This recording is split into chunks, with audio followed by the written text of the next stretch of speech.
Kuyintokozo enkulu ukuthi sikhulume nawe sicacise silethe abalaphi bendabuko abazokusiza. Mina ngigama uPastor Maningi ukuze ukuthi sinobani silandele.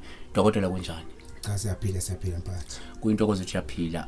Mhlawumbe kafushane awuchazile nje obukele njengamanje.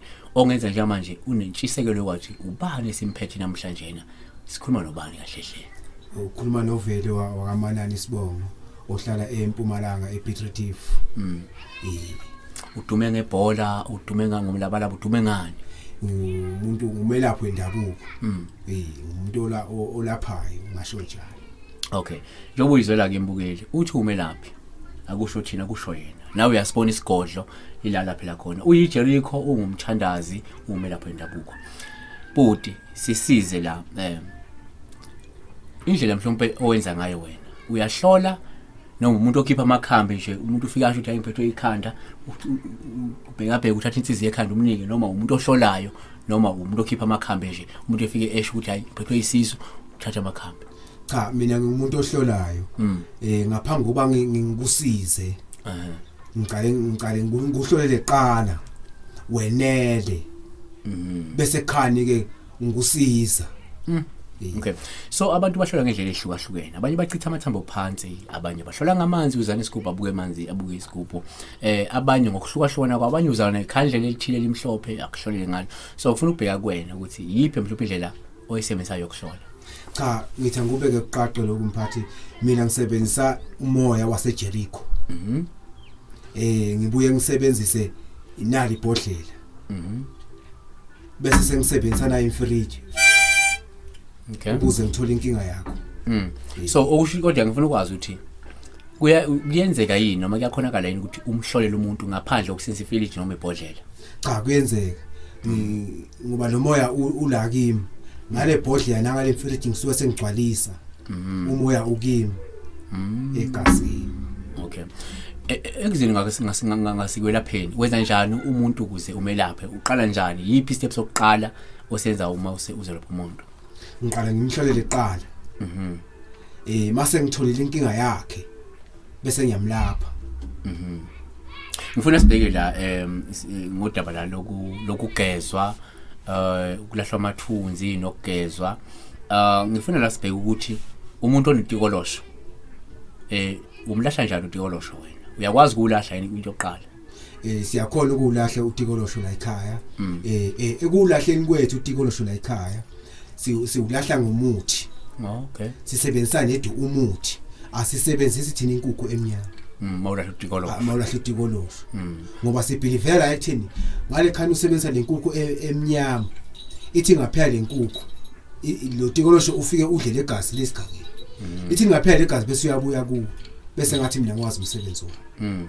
Kodwa la kumuthi uvala. Makomgeza umuntu ngalomuthi uvala utikolosho awubuyi. Lapho ngina 100% la. Uma ngabe sengisebenzise lo muthi utikolosho uyahamba uphinde ubuye. Utikolosho ufika njani kumuntu? Utikolosho ufika kanje kumuntu.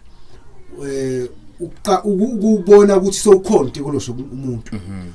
Ngale khani alele kumuntu wesimame athulele azizwe ngathi kukhona umuntu wesilisa lalele naye. Kusuke kungotikolosho lo. Nangamaphupho athulele aphuphe avezela omunye enye indoda angisho njalo. Hayi le yakhe enenye. Aphuphe ngathi ulele nayo.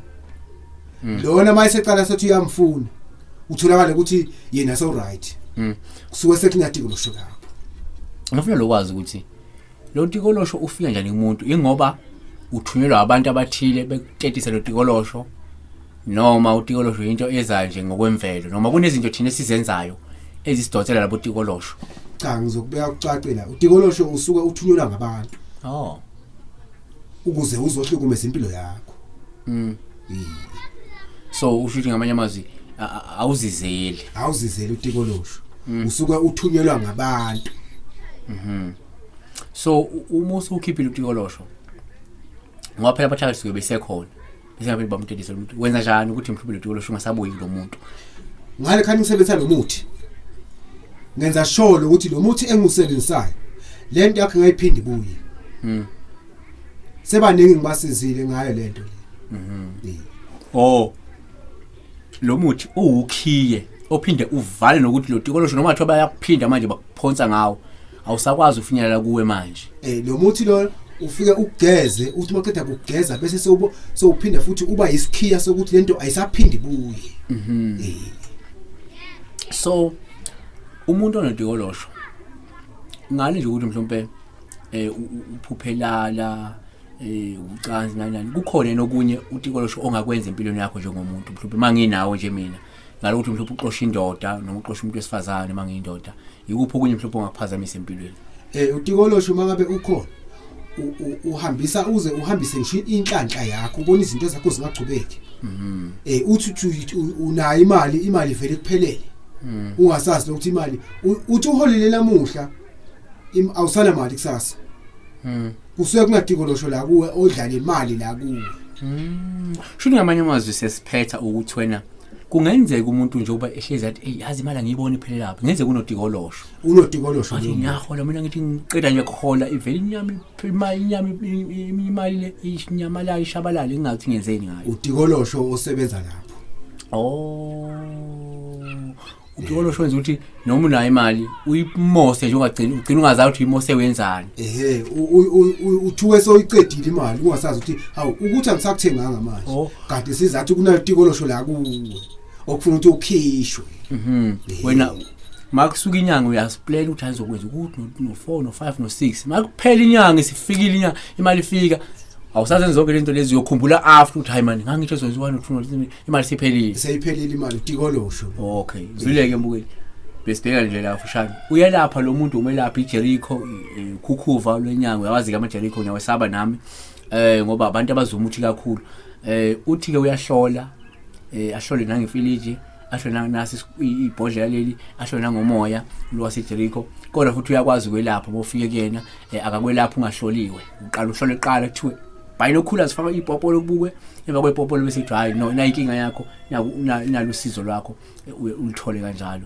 ungakwazi uthuze sibheke nodaba lwantile kaTikolosho washo ukuthi ngani nje ukuthi umhlupho uphuphulele ucansiza nomuntu kungenzeka lokuthi nje imali vele ishabalale ngaba uphawu olukhomba ukuthi ke unotikolosho wena oqeda lesimo senhlanhla oqeda lesimo somnotho siyabonga kakhulu dokotela cha siyabonga mphathi bazokuthinta ke abantu inombolo bayona ke labayizoyibona la ku screen bakuthinte bakwazi ukuthola izeluleko siyabonga inombolo ngiyatholakala 071 18 42 857 ngiphinde 071 18 42 857